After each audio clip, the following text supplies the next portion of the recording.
Okay. And going to New York is supposed to be so much fun. You know, big cities, the nightlife. Clearly the Golden Knights forgot that everything can change in a New York minute. So, I mean, I guess you could say Ian got up, dressed all in black. But, you know, to end the really interesting song reference, and the only reason that's in my head is because I watched The West Wing the other day, and there's an episode that has that as the opening song. And, you know, because I've been inside all week because it's currently iced all over the place outside. But I don't know what's going on with Golden Knights right now. I was originally going to combine all the games in New York anyway because I knew this was going to be like a very important moment for the Golden Knights coming into the AllSTAR break, which we're on right now, with the AllSTAR game coming up this weekend, which in late news, Chandler Stevenson got added to the AllSTAR lineup, which is really cool, in place of the injured Matty Beniers. So Logan Thompson and Bruce Cassidy will have a little extra friend to hang on to. I hope Chandler gets into the fastest skater because I would love to see him wipe the floor with Connor McDavid because I know he's faster than he is. But ultimately, the Golden Knights still had these 3 games that we have to cover right now to get into the AllSTAR break. Now, going into this New York trip, they were kind of right on the cusp, just barely holding on to, you know, first or second in a dogfight with Seattle. And kind of spoiler alert, but not spoiler alert, they aren't where they started this road trip anymore in terms of standing positions. The standings have really compressed. They had like an 8-point cushion at one point, or 8 or 10-point cushion over the last playoff spot going into this last week of games before the All-Star break. That cushion's now down to 5 points, with there being a logjam for 9th place at 57 points and the Golden Knights sitting at 62 points. But ultimately, it's kind of important to figure out how the Golden Knights got into this position looking over the last 3 games, starting with now, the game in New Jersey at The Rock at Prudential Center was actually one of the Golden Knights' better games of their recent stretch of kind of backsliding and struggling for offense or anything. Realistically, it was a really good game, although we, again, gave up the first goal, I think, for the 11th time in the last month, which is starting to hurt my soul at this point. The one thing we can take away from this game is that the Golden Knights did score 4 times. The only problem is 2 of them are on their own net, and one of them came at a very, very bad situation for the Golden Knights late in the game. Sure, you go down 1-0, but then goals by Ben Hutton and William Karlsson in the second period bring back the game and, you know, put the Golden Knights ahead. And ultimately, that's like a good boost. The Golden Knights haven't played with the lead since they blew out the Washington Capitals at home to end their 7-game homestand back at the start of January. So I felt like playing with the lead was a really good thing. And if I had to look at one really dark spot for this game, it would be the fact that the Golden Knights drew the first 3 penalties of the game and ultimately were not able to do anything with them. This is what we call in the industry foreshadowing. And ultimately, with time winding down with the 2-1 lead, Braden McNabb goes down to block a shot like he's done a million times throughout his career with the Golden Knights, and Dougie Hamilton just happens to dink it off of his shin pad ever so slightly to where Logan Thompson is sliding to his right, anticipating a shot more towards the middle of the net. It goes off of McNabb's leg and inside the left post, tying the game up at 2 and ultimately sending the game to overtime. So we get to overtime. Sure, the Golden Knights have secured a standings point, which is good. I mean, points are what matters. Points are what get you into the playoffs.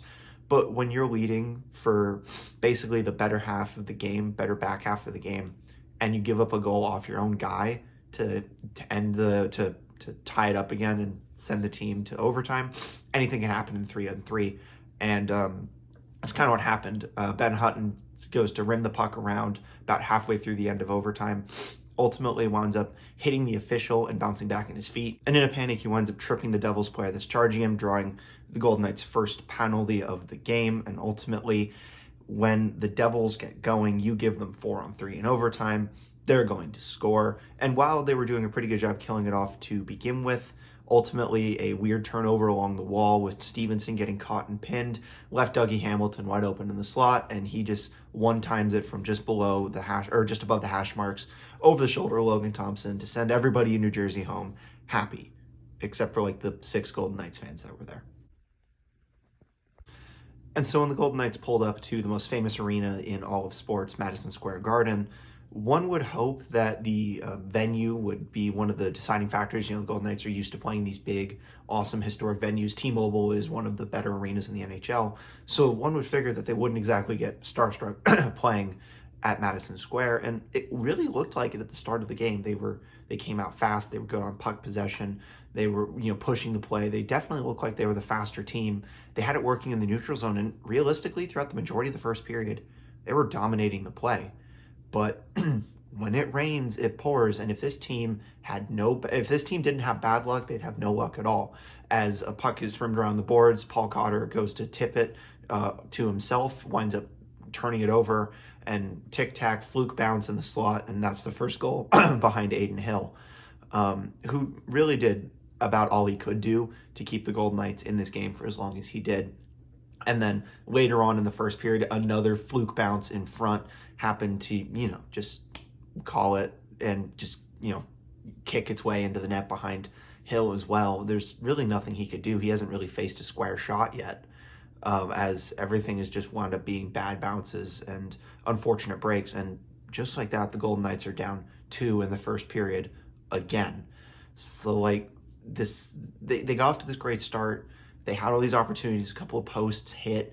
I think Eichel had one on the scary side. I think Pietrangelo hit the post just before the Rangers scored their second goal. And ultimately, it was just one of those games where there's really not much you can do against the high-powered Rangers offense. Mika Zibanejad scores a billion goals. Artemi Panarin's really good. The kid line from New York with Lafreniere, Hedl, and whoever the third member of that line is, always find a way to be dangerous, especially against the Golden Knights. They blew us out at home back in December or January. It was like 5-1 or something. So it shouldn't really come as a surprise that we struggled against them, but Adin Hill kept it as interesting as he could. Now, I was reading in the media after the game that a lot of the pundits said, oh yeah, Adin Hill needed to do better, Adin Hill this, Adin Hill that. And while I agree he probably should have saved maybe one more goal, the Golden Knights still have to find a way to score more than one goal in a game, because you can't ask your goalies to pitch shutouts. This isn't the playoffs. You can't expect them to come in and steal games on a nightly basis, especially the week before the All-Star game, and especially your backup goalie against one of the premier teams in the NHL. So, I'll give Adin Hill credit for doing what he did, and I will say, though, that he probably does need to be better. His statistics are good. His save percentage is okay. His win record's pretty good. So we can't really complain. He's done what we've asked him to. The problem is we're asking him to do too much right now, and this game is indicative of that fact. We've scored one goal. We haven't scored more than 2 goals in a game since we scored 6 against Washington.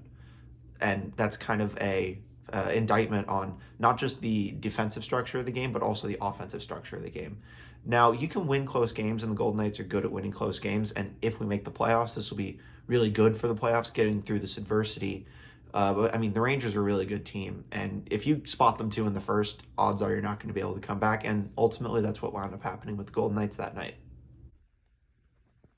And then we move across to the other side of New York, onto the island, and the more things change, the more things stay the same. As going into this game, the Golden Knights are in 3rd place in the Pacific Division. They were in 1st place like a week and a half ago, but going into the Islanders game, we were in 3rd, 2 points back of Seattle, 1 point back of LA. And ultimately, nothing really changed as a result of this game. We basically haven't scored first all month, and I've said that already at this point, but we still haven't scored first, and we didn't this night either, giving up the first goal to Anders Lee in the second period. Ultimately, the Golden Knights were able to come back and tie it relatively quickly, going out of the second period tied at 1 on a Will Carrier goal. It's really good to see him getting in on the score sheet, especially coming back from that injury that kept him out for a little bit of time. He's been a pretty decent player. He's looked really good, even though he's been trying to reacclimate to playing, hockey at the NHL level again. But again, this game, people said we may have gotten goalied against the Rangers. I think we got goalied in this game. The one that really comes back to mind to me that really is kind of a microcosm of the Golden Knights in January is Riley Smith having an entirely wide open net and Semyon Varlamov reaching back with his stick, akin to Braden Holtby in the 2018 Stanley Cup Final Game 2 on Alex Tuck. Why I remember that is kind of sad because, I was there and I saw it in 4K. He basically, Varlamov plucked a goal off of Riley Smith's stat column, 98% of the net was open, and he just happened to hit the 2% that were covered by the paddle of his stick. And ultimately, that's just the way the Golden Knights are right now. In absence of bad luck, we'd have no luck at all. We had 46 shots, 45 saves from Varlamov, including a penalty shot in overtime with in the form of Volcaria going in all alone. And I don't think it should have been a penalty shot. I think we should have taken the power play. I still think you should have the ability to choose whether or not to have a penalty shot or a power play if a penalty shot is awarded, because no offense to Volcaria, he's not the person the Golden Knights would want taking that penalty shot in overtime in the last game before the All-Star break. We definitely got goalied. Logan Thompson kept this game really interesting. He made a lot of incredible saves to even make sure this game would get to overtime 1-1. So I can't really fault anyone. It's just a frustrating game. Of the 3 games in New York, this is probably the most stomachable loss in overtime. That being said, the defense totally blew their assignment in overtime. That led to the eventual game-winning goal with about 30 seconds left in overtime. It was almost like they were content to go to a shootout, and just you mess up your gappings and you let one thing happen and everything tends to snowball. It's the NHL. These guys are really good. And if you don't respect the forwards coming in, you're going to get scored on. And I don't care if you're Alex Pietrangelo, Stanley Cup winning defenseman, as the captain of the St. Louis Blues, or, anybody for that matter. If you make a mistake, it's probably going to wind up in the back of your net. And that's just the way things have gone for the Golden Knights right now. And that's just the way things are going to be. So we look back at the road trip. I'm going to rope in the game against Arizona. We were 0-2-2, so that's 2 points out of a possible 8. We were in first place. We've now slipped down to third place. And now we have to sit on that for the entire All-Star break. I don't really know what else to say other than they've still got more road games coming up after the All-Star break, and hopefully some rest and some R&R is good for this team. Hopefully Stone's going to come back after the All-Star break. I've heard inklings. White Cloud's looking like he might be coming back as well. But ultimately, it's one of those things where now things get difficult. There's about 30-ish games left in the regular season. Golden Knights are going to need about 30 points to make sure they make the playoffs. So they got to win 15 of the next 30. I'd rather not them go 500, but ultimately they just got to focus on making the playoffs. They got to right the ship, and hopefully Cassidy is just banging home the point that they need to take destiny in their own hands, because we saw last season the hockey gods aren't very nice to us, especially with the injury bug and luck. And, with the Kings being really good, the Kraken being really good, we're going to have to go out and find those 15 to 20 wins over the next 30 games instead of just hoping that they fall into our laps. But ultimately, it's the All-Star break. We got a lot of good things coming up. We got the trade deadline coming up. Hopefully we don't overreact at the trade deadline, because we have a history of doing that. But I digress. That being said, if you like this video, thanks for watching, obviously. Subscribe if you enjoyed it. Like it if you really liked it. Comment down below if you want to interact with me. I'm waiting to interact with people, as I enjoy a little bit of confrontation, especially if you're not a Knights fan. Granted, I'm in a self-deprecating mood since we're not looking very good right now, so you may wind up just hearing what you want to hear. But as always, thanks for watching, and I'll catch you guys in the next one.